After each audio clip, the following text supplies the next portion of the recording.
and welcome to Unsilenced, Voices That Matter. I am Kate Ibansi. Today's episode is part of our Fresh Start series. Conversations with people who have had to begin again. Not from comfort, not with a clear plan, but from scratch. And I want to sit with that for a moment. Because starting from scratch is not a phrase. It means something ended, something shifted. Something was no longer possible. And yet, you still keep going. That's what today's conversation is about. My guest is Josephine Zibā, Isiakpona, an education entrepreneur, a caregiver advocate, and someone who rebuilt her life from the ground up. She speaks about fear, healing, mindset, and becoming what she calls a more mindful and superb human. But what stayed with me most is this. She is still in it. She is still learning. She is still extending grace to herself. And I think that's where the most honest conversations live. Zibā, I'm really glad to have you here. Thank you for having me. Welcome to Unsilenced, Voices That Matter. It's great to be here. Okay. Who is Zibā? not the bio that I have reeled out. Who is Zibā, the person, the you? Who is Zibā? Okay, so that's a very good question to ask because I don't get asked that question often. But I would say at my core, I'm a child of God. That's my first identity. That's where every other aspect of me is sourced from. I'm a child of God. I'm an adventurer. I love to explore new places. I'm a kind person, which is probably why my natural inclination is to be in the care economy. I care deeply about people, and I'm very conscious about being human and humane. What else? I love to have fun. I'm a woman of many talents. So many talents. I'm a voice actor as well. I do voiceovers for commercials, for animes, and all that. I mean, there's so many parts to me. So many parts to me. And I love it. I love every part of me. That's good. That's good to know. I know that in your introduction earlier from, the information I had previously, you talked about being an education entrepreneur. What does that mean? Because you didn't mention that now when you're introducing yourself. Okay. So I didn't want to mention what's in the bio. So education entrepreneur means I'm in the education business.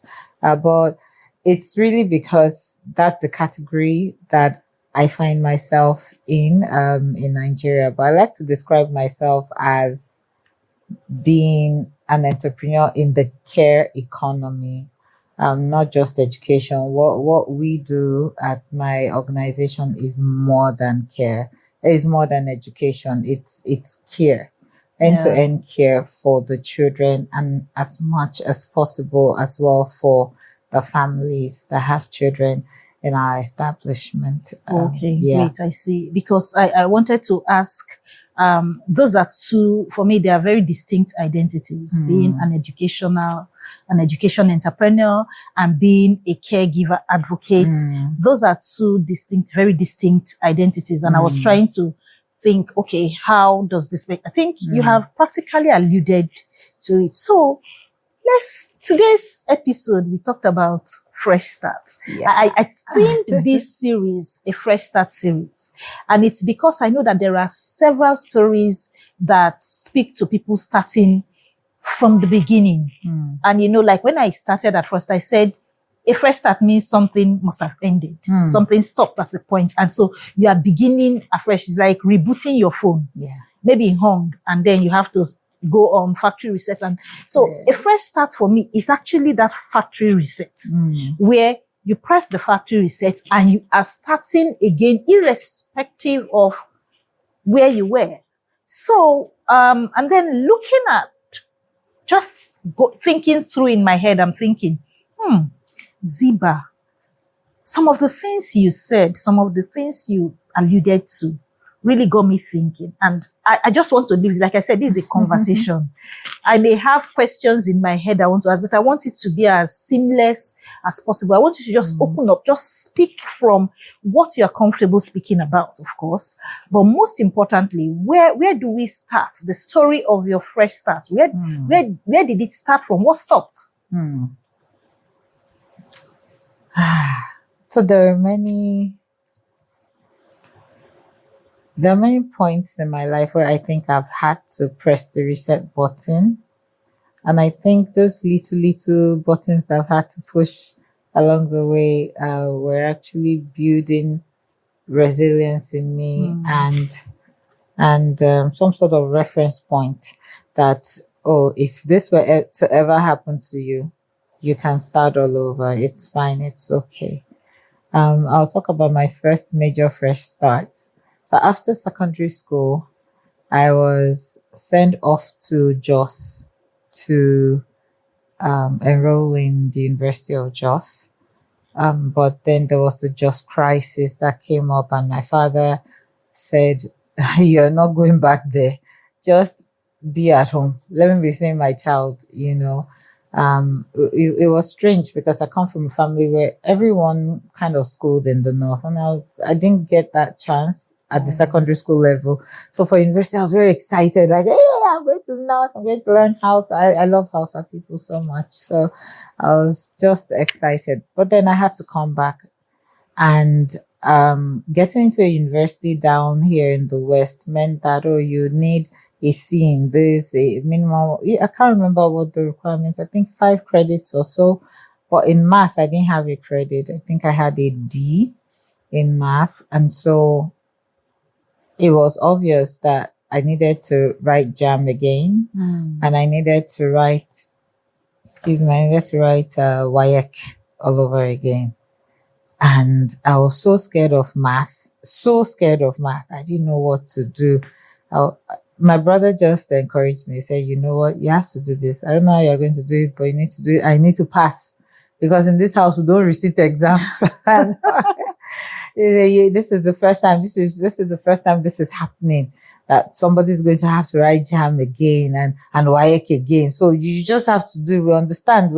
It's because you had to come back from Jos and all of that. So I was enrolled in some lesson. I think it was called, I can't remember the name now, but I was enrolled in that lesson and I started again. I had an amazing teacher. His name was Mr. Moses. I'm looking for him everywhere just to say thank you, who demystified math for me. And, suffice to say, I wrote the exams and I did well and I got into school. So that was a major first reset button for me. And then fast forward many years later, I'd gotten married, had 2 children, but it was such a rocky marriage. It was a rocky relationship and then a rockier marriage. I think deep down I knew it wasn't going to last, but I kept holding on until I got to the point where I thought I was going to lose my mind completely, and I decided to leave. And I was so scared to leave because it meant I was going to start all over again. And, I was thinking of what everybody would say. It was terrible. But yeah, eventually I had to bite the bullet, and I said, you know what? I can start all over again.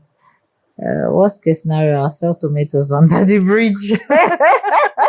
I'll sell tomatoes. I mean, so many things are going through my mind. Worst case scenario, I'll sell tomatoes under the bridge and I will be fine.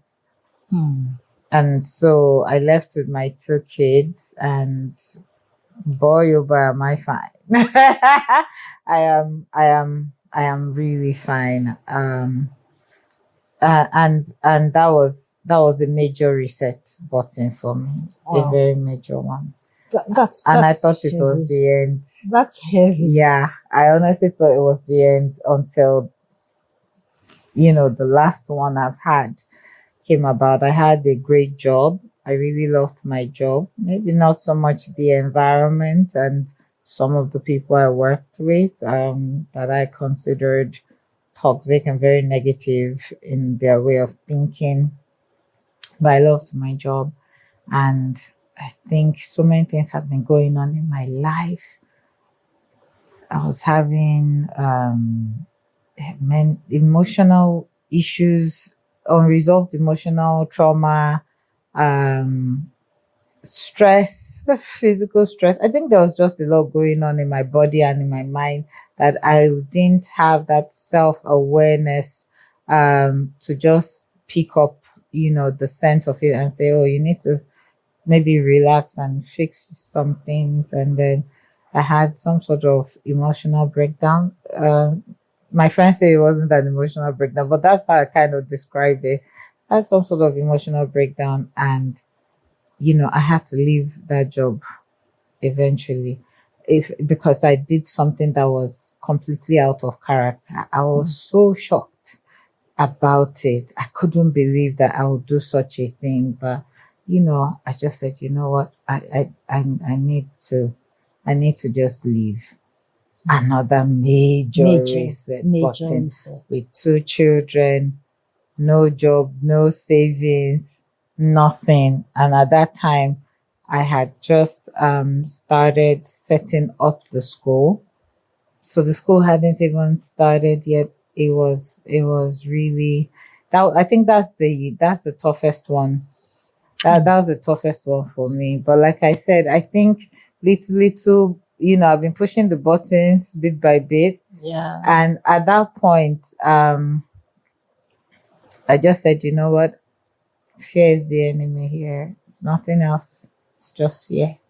Listening to you have practically summarized the whole fresh start conversation. Because when I was introducing the fresh start, I talked about it could be anything.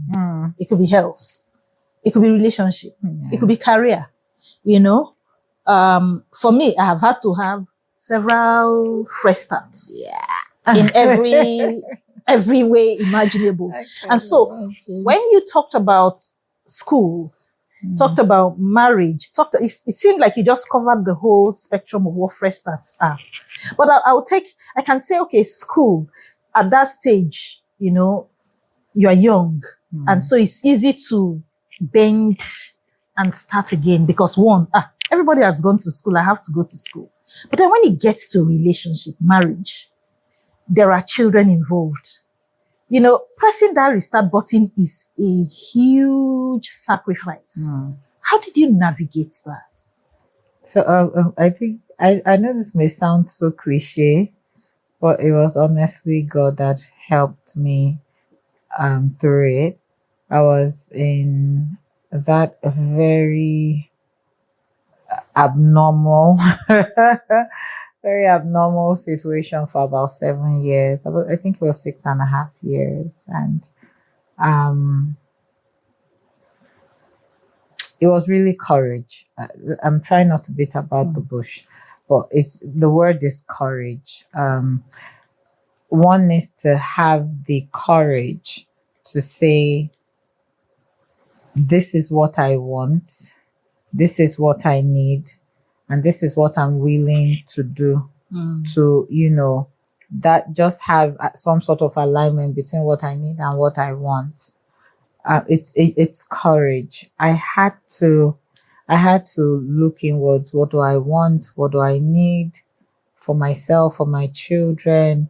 They weren't supposed to be born into this kind of situation. That's not what God wants for any child. So what do I need to do? And I realized I needed a whole lot of courage, because the only thing stopping me was what people were going to say, what I thought people were going to say, what I thought people were going to think. But people are not going to do anything. True. They're not going to feed me, clothe me, put a roof over my head, nobody was even going to hug me. So I had to really, really go deep inside and find the courage to say, you know what? It's my life, it's my safety first and that of my kids. This is what I need to do. I really had to find that fine balance somewhere there. It's all courage. My favorite saying is fear is the enemy. Fear is the enemy. I still said it to one of my kids yesterday.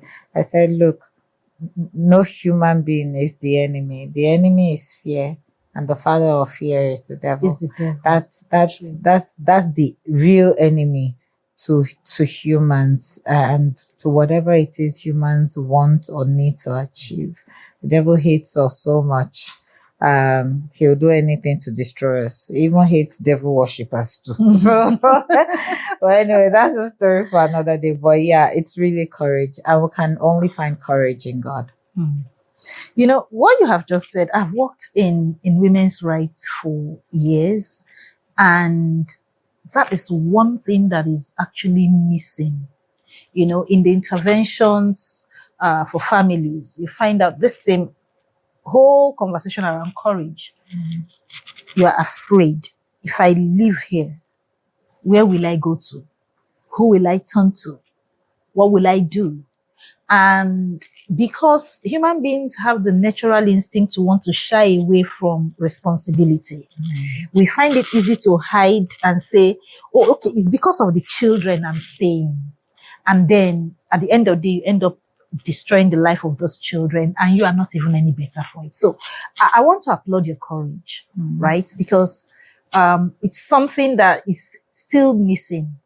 Is missing in a lot of intervention for families going through such situation. At times, it's just for the safety of even the couple, for them to be apart. It could just be simply for their own safety, you know, and then importantly for the safety of the children ultimately. But then let's take the fresh start forward. We talked about career. A lot of us are on jobs that we do not like. We are doing jobs, we are taking up roles that we do not love. We are doing it simply because we think, let me just have food to eat. Or the fear, again, the fear of, if I now, somebody said is leaving the known for the unknown. Yes. Someone says, why are you leaving the known for the unknown? Meanwhile, that known can actually be what is limiting you, right? The devil, you know. Yeah, the devil, you know, there are lots of ways we try to encourage ourselves and make it look like, you want to leave certainty for uncertainty. You are leaving the known for the unknown. Well, that known is draining you. You wake up in the morning and your heart is like turning a million places. Oh God, I'm going back there, but because of what I will eat, let me stay. How did you manage that, especially knowing that now I have kids, I have responsibility. I've walked away from a supposedly safety net, and now I'm on my own with this student. What do I do? How did you navigate that? So I think as soon as I keep coming back to fear, because it's really it can decapacitate a human being. When I identified fear as the enemy, I became fearless, and so I view life from, what do I need? What do I need? What do I need? I need food to stay alive, but I don't need to eat 3 square meals a day. I need a certain amount of water to keep going. So, you know, I just look at things from a functional point of view. And so I think because my mindset began to change as I was healing, my mindset too was being healed, because my soul had been so scarred. And when your soul is scarred, it affects the way you see life. It affects your mind a lot. So as my mindset began to improve and align more with God's mindset, I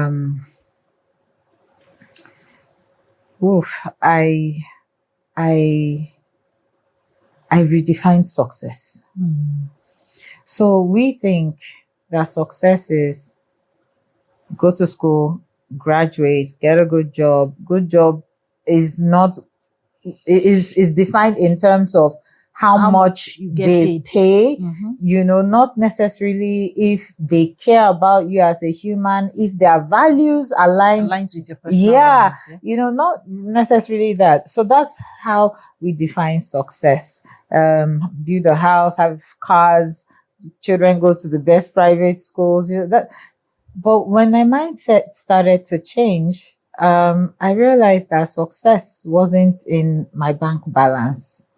It was really in fulfillment, and it was in joy. It was in doing things that would genuinely give me joy.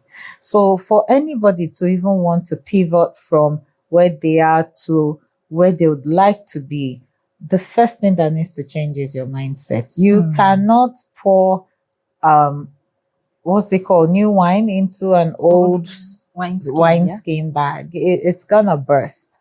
So your mind needs to change.